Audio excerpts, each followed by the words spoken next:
My parents took me to court over my dead grandfather's house. The same house I lived in for 6 years, fixed up with my own money, and was legally left to me in a notarized will. They had lawyers. They had a plan. What they didn't have was any idea what I'd already done to prepare. I'm 31, male, work in IT, nothing fancy.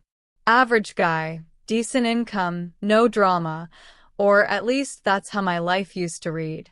I grew up watching my grandfather be quietly dismissed by my parents. He was the kind of man who fixed things with duct tape and said fine when he meant hurt. They saw him as an inconvenience after my grandmother died. I saw him as the only adult who ever actually showed up for me. When I was 25, my grandfather asked me to move in with him. He was 78, still sharp, but the house needed work and he needed company. My parents thought it was a waste of my time. "You're going to throw your 20s away playing caretaker?" my father said. I moved in anyway. Over the next 6 years, I paid to fix the roof, replace the HVAC, repainted the whole interior, and built a deck in the backyard. I have every receipt. My grandfather watched me work, and one evening, sitting on that new deck, he said, "I'm putting the house in your name when I go. You earned it." I told him I didn't need a reward for being family. He said, "That's exactly why you're getting it." He worked with an estate attorney and updated his will. The house was to go directly to me. He also signed a transfer on death deed, which in our state means the property transfers automatically upon death, no probate required. He passed 18 months later, peacefully, in his own bed. I was there. The funeral was on a Tuesday. By Thursday, my parents were asking about the will. "He had to have left something for us," my mother said, standing in the kitchen of the house she hadn't visited in 4 years. Not a question, a declaration. My father nodded behind her like a backup singer. "Your grandfather would have wanted the family taken care of." The word family doing a lot of heavy lifting there, considering neither of them had called him more than twice a year. I told them calmly that the house had already transferred to me via the TOD deed and that the will confirmed his intentions. My mother's expression shifted in a way I'd seen before, that slow recalibration when entitlement meets an obstacle it didn't expect. She smiled and said, "We'll see." I didn't think much of it. I should have. 2 months later, I received a certified letter.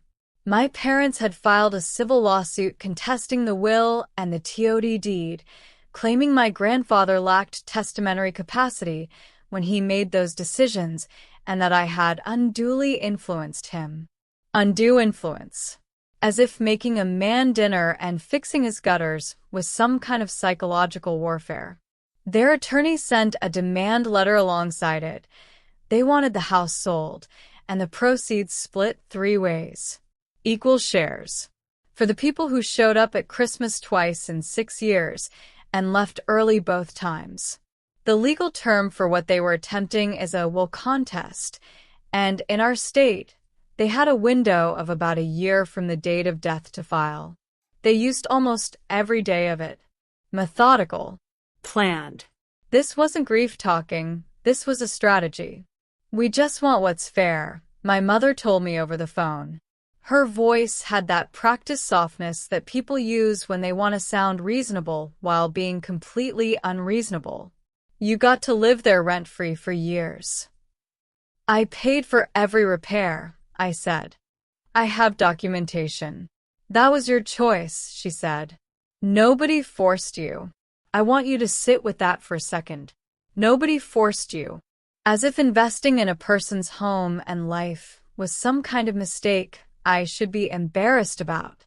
As if love was a transaction that only counted if it came with a receipt they approved of. I told her I'd see her in court. Not dramatically, just factually. And then I called my own attorney. My attorney was a no-nonsense estate litigation specialist I found through a referral. She had handled dozens of will contests, and when I laid everything out, the TOD deed, the attorney-drafted will, my documentation of every repair, my grandfather's medical records showing full cognitive clarity up until 8 months before his death, she looked at me across the conference table and said, "They don't have a case. But that won't stop them from making your life difficult for a while." She was right on both counts. The first dirty trick came fast. My parents' attorney filed a lease pendens on the property, a legal notice that clouds the title and essentially freezes any sale or refinancing while litigation is pending. It's a legitimate legal tool, and also a weapon when used to apply pressure. I couldn't sell, couldn't refinance, couldn't do anything with the house while the cloud hung over it. Their hope was that the financial and emotional strain would make me want to settle. Split the proceeds, make it go away, move on. My attorney filed a motion to expunge the lease pendens, arguing it was filed without probable cause. That process took about 60 days. In the meantime, I kept every document organized, kept my composure, and stopped taking my parents' calls.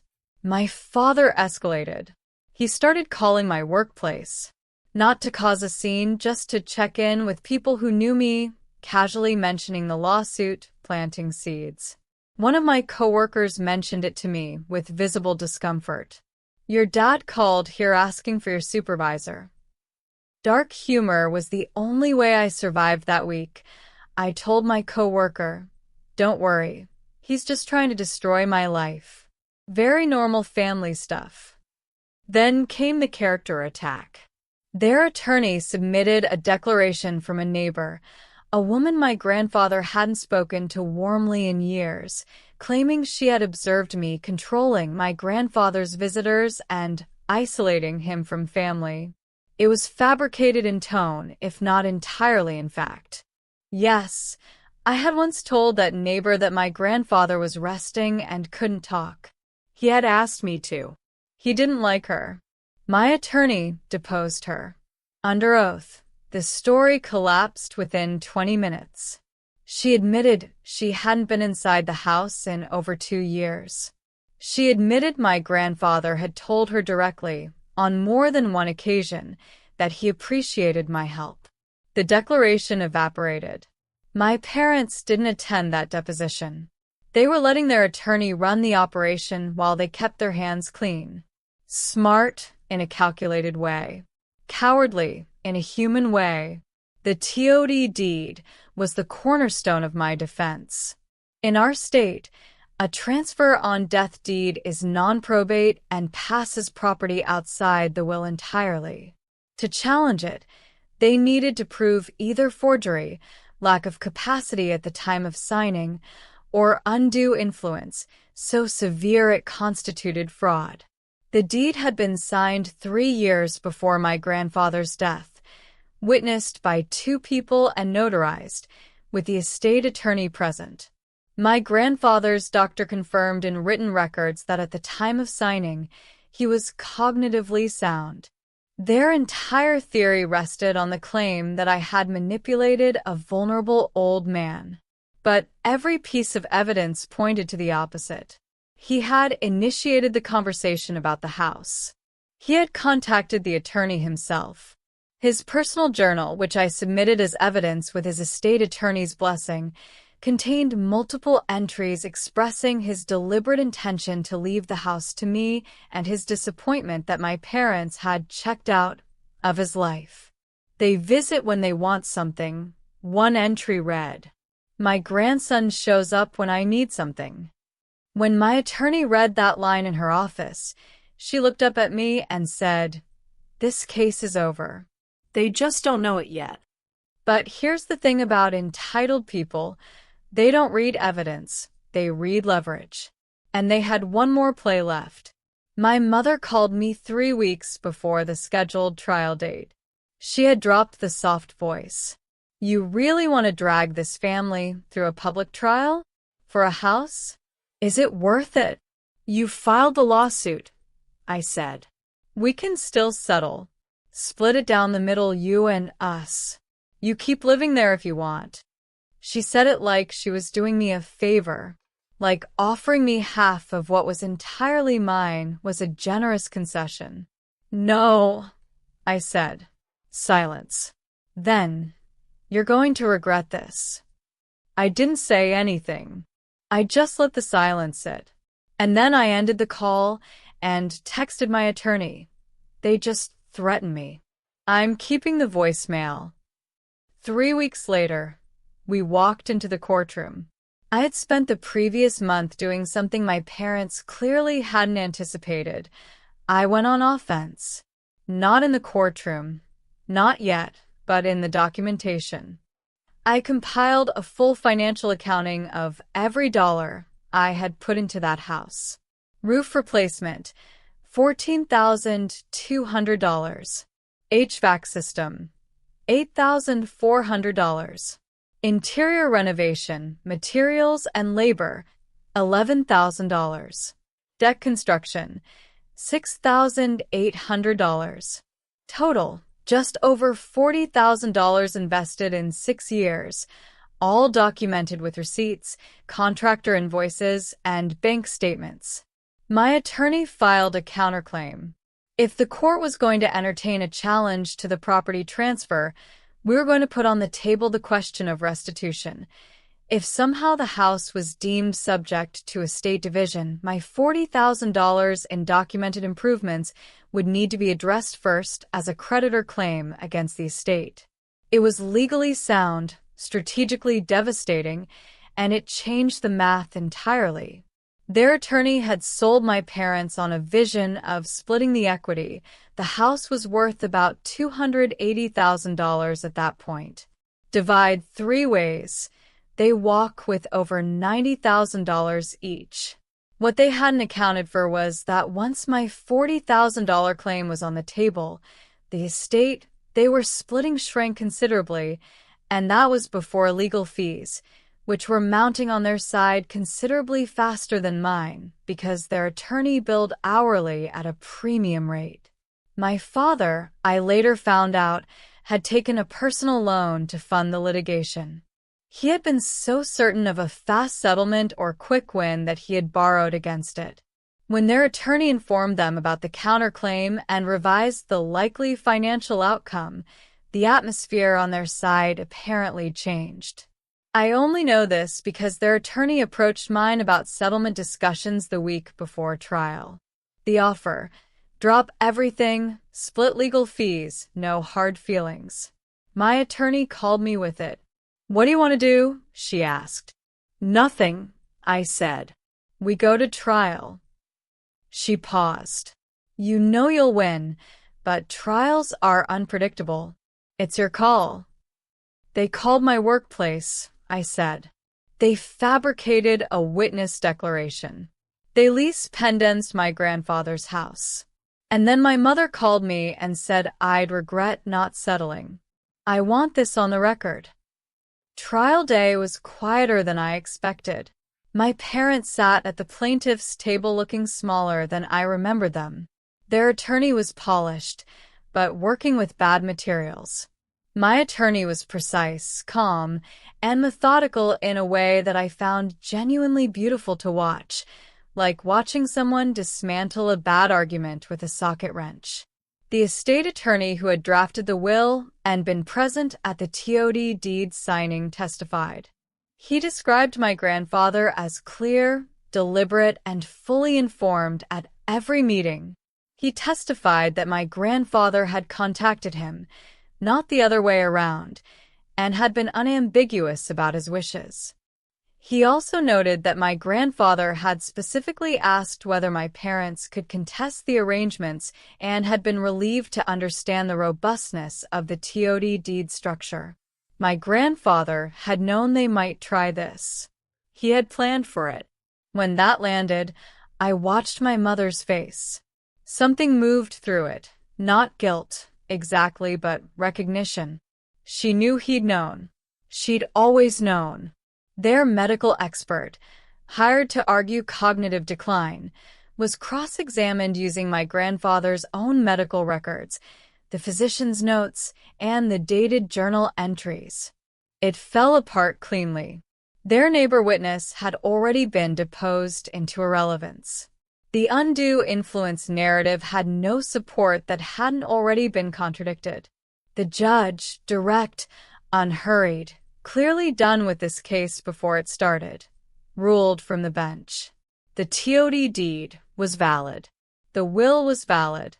The property had transferred correctly and legally. The lawsuit was dismissed. Costs were awarded to me. That last part meant my parents were ordered to pay a portion of my legal fees. It wasn't the full amount, but it was real, concrete, official. Their attorney shook my attorney's hand. My parents walked out without looking at me. I sat in the courtroom for a moment after it emptied, just breathing.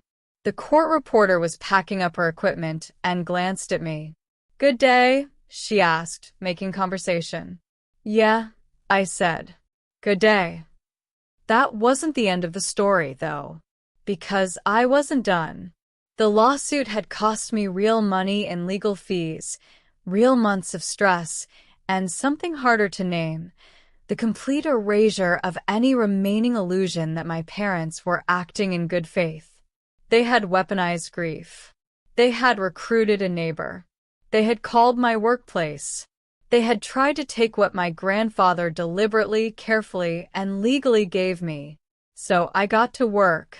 The $40,000 counterclaim hadn't been fully resolved by the dismissal of their case. It had been mooted by the outcome. But the documentation I had compiled was thorough and verified.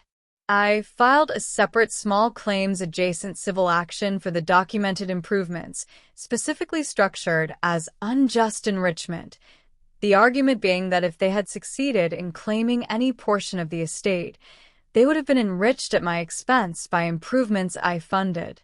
With the trial outcome in hand and my documentation airtight, their attorney advised them to settle immediately. They paid me $22,000. Not the full amount, but a negotiated settlement they accepted to close the matter. My attorney called it a good result. I called it rent on their delusion. But the better part came from something I had quietly set in motion 2 months earlier.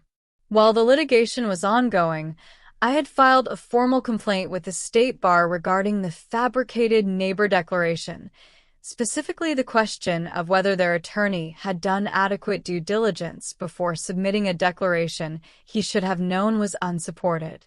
The bar investigation took several months. I wasn't expecting much. What I got was a formal letter of admonition issued to their attorney, a black mark on his professional record. Not disbarment, not suspension, but documented. Public. Permanent. When my father called me after the civil settlement, the first time he'd called in months, he didn't apologize. He said, "I hope you feel good about yourself." There it was. Even at the end, it was about my feelings being wrong. "I do," I said. And I meant it completely. My mother sent a text 2 weeks later. One line, "Your grandfather would be disappointed." I read it once, didn't respond, showed it to my attorney in case it was relevant to anything. She said it wasn't. I agreed. I still live in the house. The deck my grandfather sat on the night he told me he was leaving it to me, I added a pergola last spring. The kind of project he would have had opinions about. I'd have argued with him about the wood choice, and he'd have been right, and I'd have pretended to be annoyed about it. That's the part that doesn't resolve neatly. The grief doesn't. My parents made that worse, and they'll live with that or they won't, but it's theirs to carry. What I know is this: my grandfather knew exactly what he was doing when he planned this. He knew who might come for it. He built the legal structure carefully with a real attorney, documented and notarized and airtight. He protected it for me the same way I had protected him, by showing up, paying attention, and doing the work before anyone needed it done. That's the thing about entitled people. They assume the inheritance is theirs by default because they're family, because they're older, because they feel owed. They don't do the math on what other people invested. They don't read the room until the judge reads the ruling. My father borrowed money to sue me and lost. Their attorney got a bar complaint. They paid me $22,000 out of their own pockets. And I'm sitting on a deck my grandfather watched me build, in a house the court confirmed is mine, writing this out for strangers on the internet, because sometimes the story, ending good, doesn't feel real until you say it out loud. It's real. If this story gave you the same satisfaction it gave me living it, subscribe, because I've got a family with enough material to keep this channel running until I'm my grandfather's age.